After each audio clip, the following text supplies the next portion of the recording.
la hija de Jairo. ¿Muerta o viva?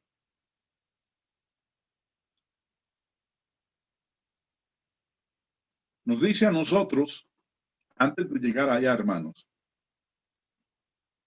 después del Señor Jesús sanar al hombre que estaba poseído por los demonios en la playa oriental del mar de Galilea, que lo conocemos nosotros como el endemoniado Gadareno. La Biblia nos dice que Jesús pasó al otro lado y vino a su ciudad, probablemente Capernaum. Y poco después, un hombre con el nombre de Jairo, uno de los principales de la sinagoga, vino donde nuestro Señor Jesucristo. Se postró a los pies del Señor Jesús y lo adoró diciendo, Mateo 9:18.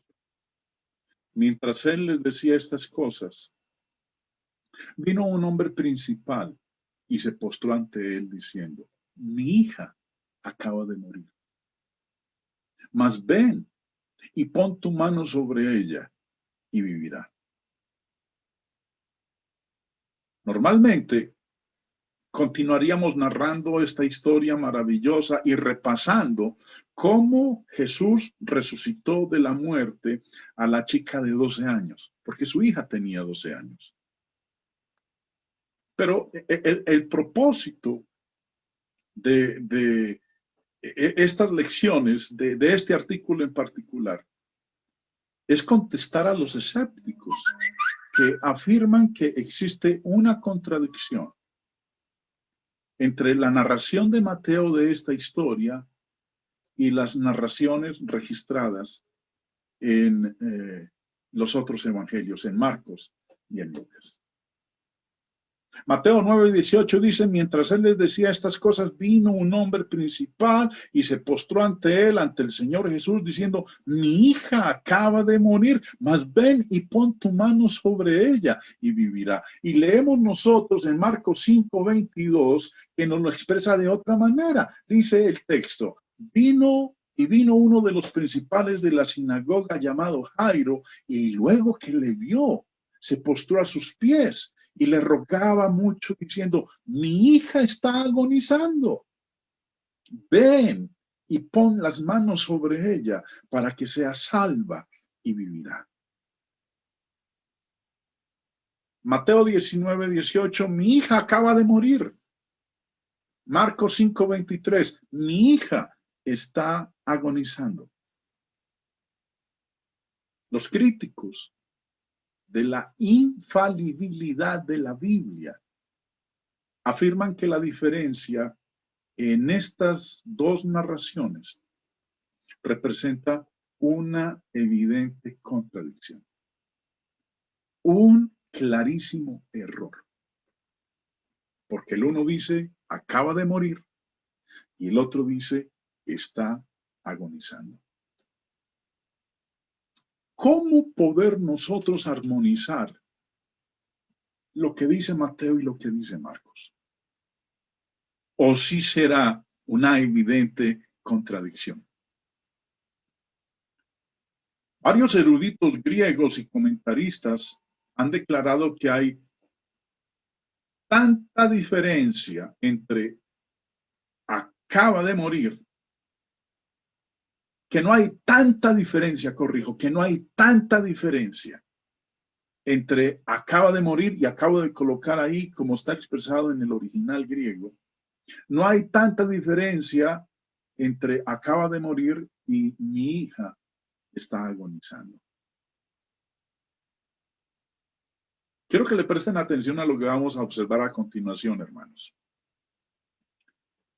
Para aquellos que no se dan el tiempo de analizar bien los contextos, sino que nada más leen un versículo e inmediatamente llegan a su conclusión, para nosotros es importantísimo leer bien, leer los contextos.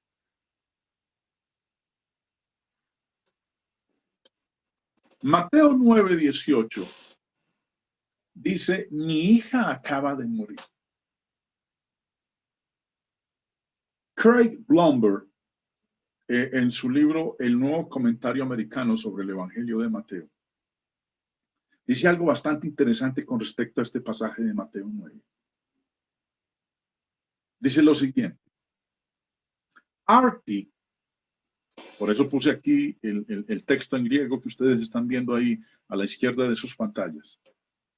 Arti, que quiere decir acaba o justo, tiene algunas connotaciones que sugieren no siempre una realidad presente, sino una realidad inevitable.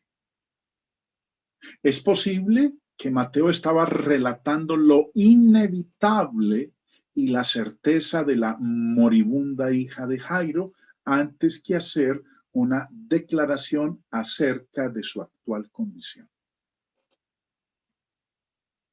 Vuelvo y repito, porque esto que dice aquí, este comentarista, es clave en entender lo que dice Mateo y por qué dice acaba de morir.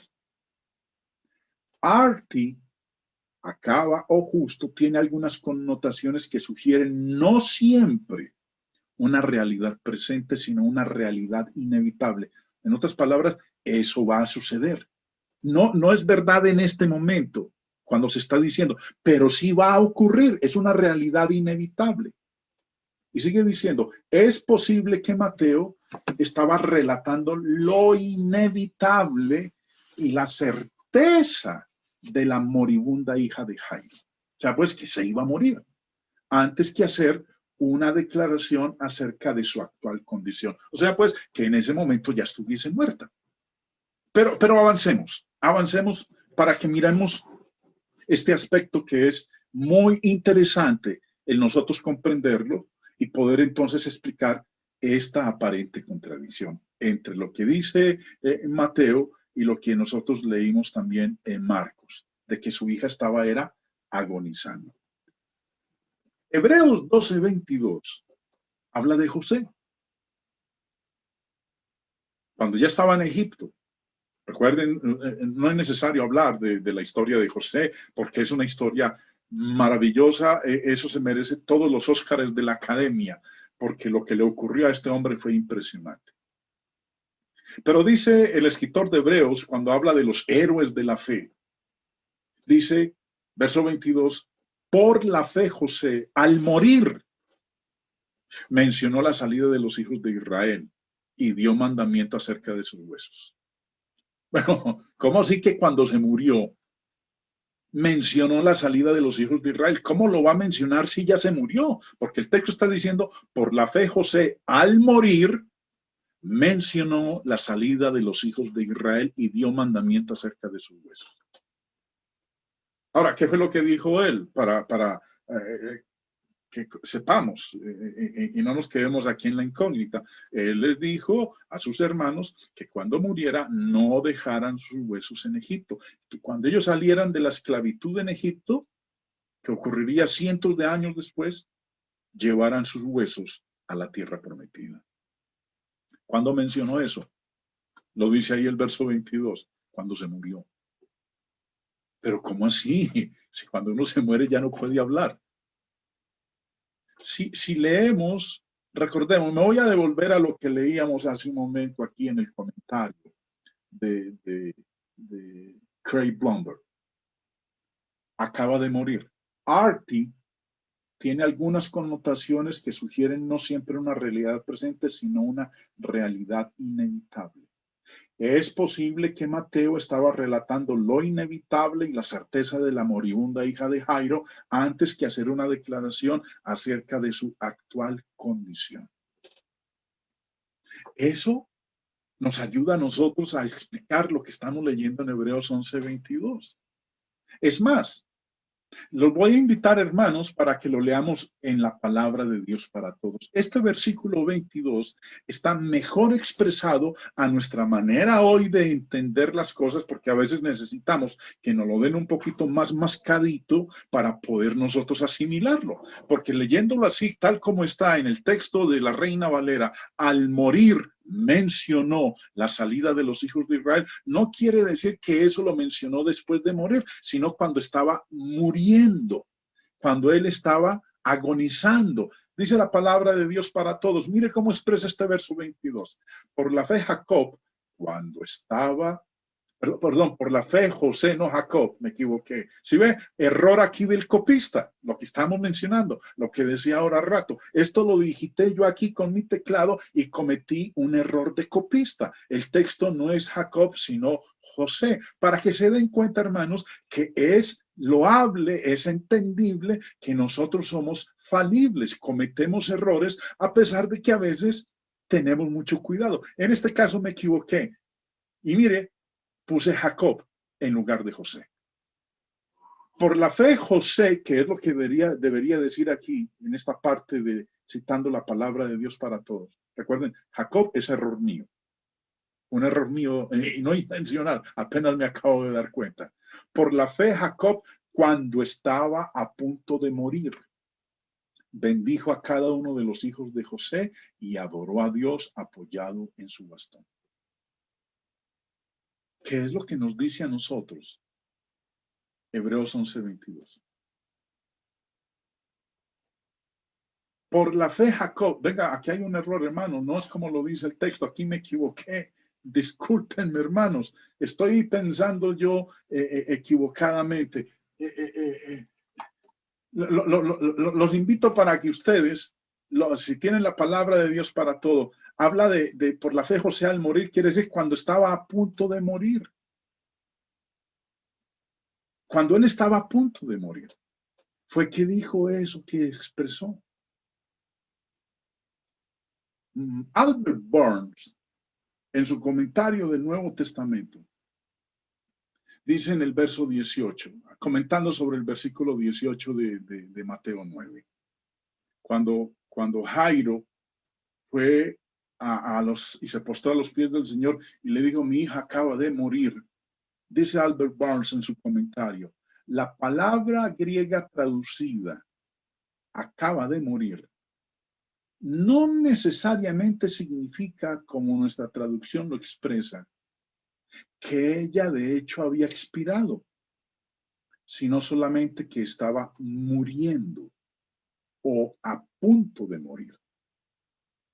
El pasaje de Mateo 9:18 podría ser expresado de esta manera. Mi hija está tan enferma que debe estar muerta para este momento.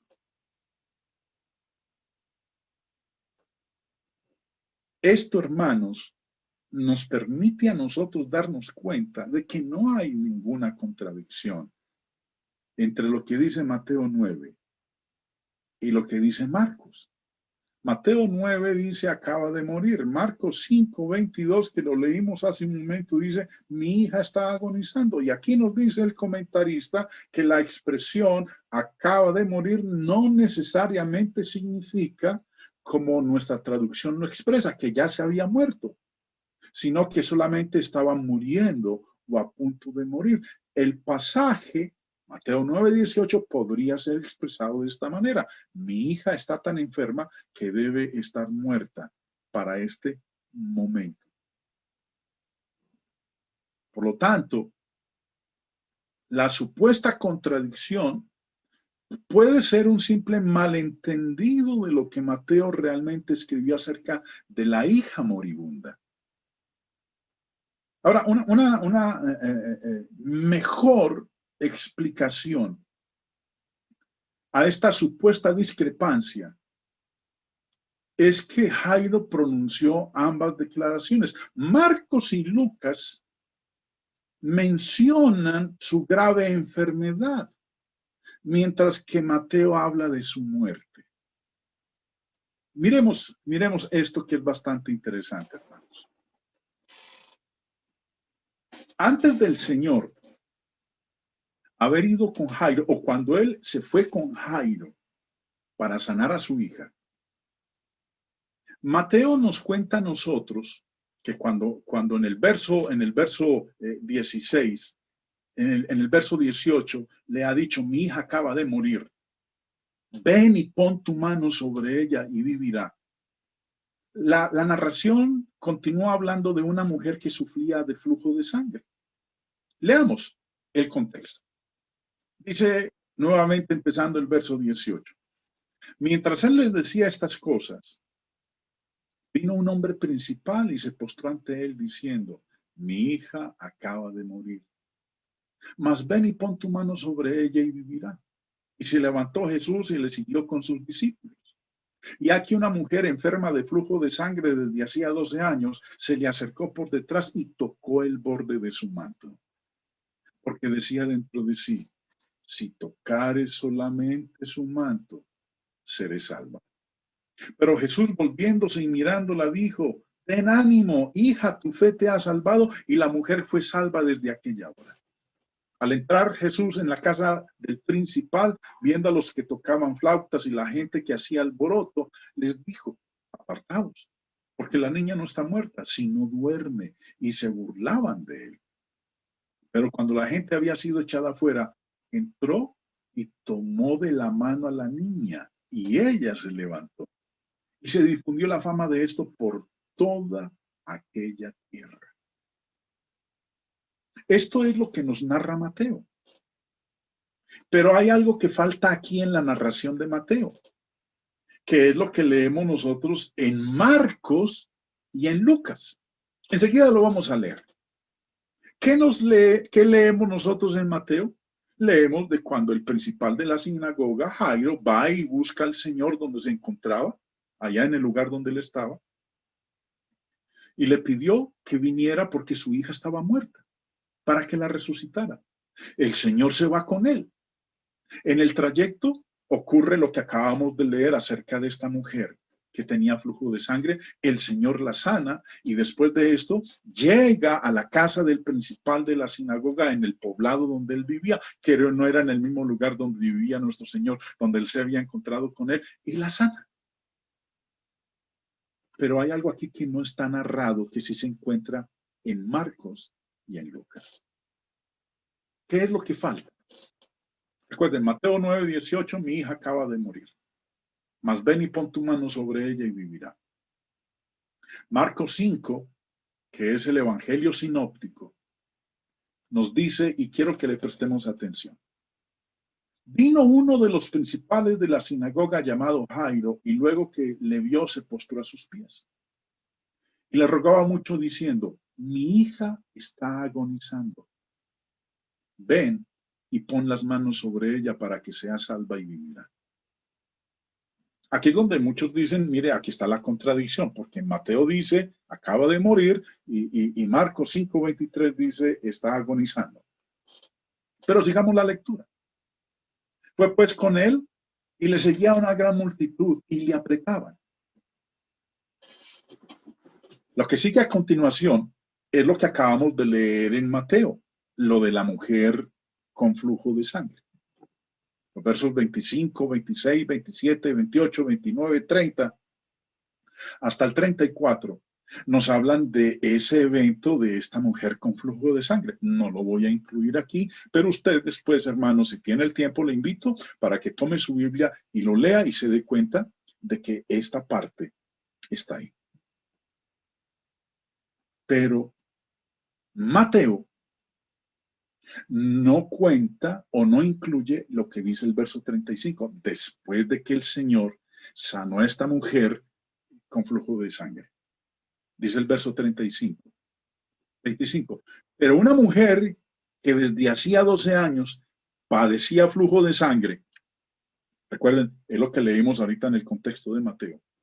Saltándonos esa parte, llegamos al verso 35. ¿Y qué dice en el verso 35? Mientras él aún hablaba, vinieron de la casa del principal de la sinagoga diciendo, tu hija ha muerto. ¿Para qué molestas más al maestro? Esto no está incluido en el Evangelio de Mateo, porque en la narración de Mateo, en su descripción, daba como hecho de que ella se iba a morir. Eso cuando él expresa, mi hija acaba de morir, quiere decir que era agonizando. Era tan certera, tan segura su muerte, que por eso lo expresa, mi hija acaba de morir. Como leímos hace un momento, vemos nosotros que esta expresión acaba de morir tiene connotaciones muy especiales en la escritura, que puede referirse y hacemos alusión a que está agonizando, que está entregando sus últimas palabras, que está a punto de fallecer. Trench, R.S. Trench, en sus notas sobre los milagros de nuestro Señor, hace un comentario excelente sobre este caso de la hija de Jairo. Mi hija está agonizando. Quiero citarles, hermanos, en la parte de su libro, en sus notas. Dice lo siguiente. Cuando el padre dejó a la hija, ella estaba en su último aliento.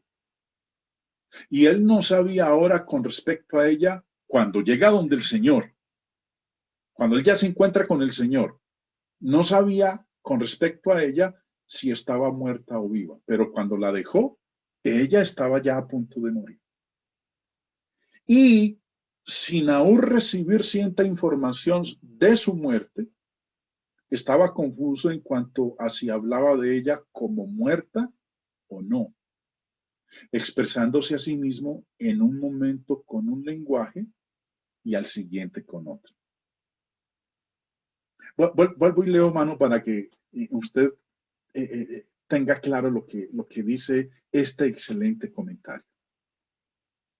Cuando el padre dejó la hija y se fue a buscar al Señor Jesús a Capernaum, ella estaba en su último aliento.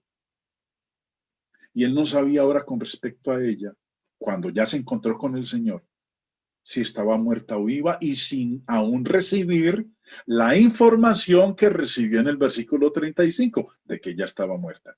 Y sin aún recibir cierta información de su muerte, estaba confuso en cuanto a si hablaba de ella como muerta o no, expresándose a sí mismo en un momento con un lenguaje y al siguiente con otro.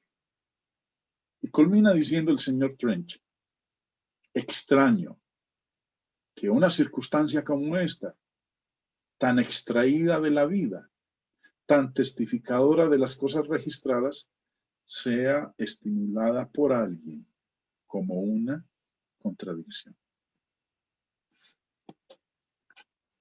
Los escépticos que atacan la palabra de Dios con alegatos sin apoyo continúan fallando. La Biblia es y siempre habrá y siempre ha sido la infalible palabra de Dios. Y basado en la evidencia que tenemos, es razonable creer que la Biblia es inspirada por Dios. No hay otro libro como este en el planeta. Hay evidencia para respaldar las afirmaciones de la Biblia, de su propia inspiración.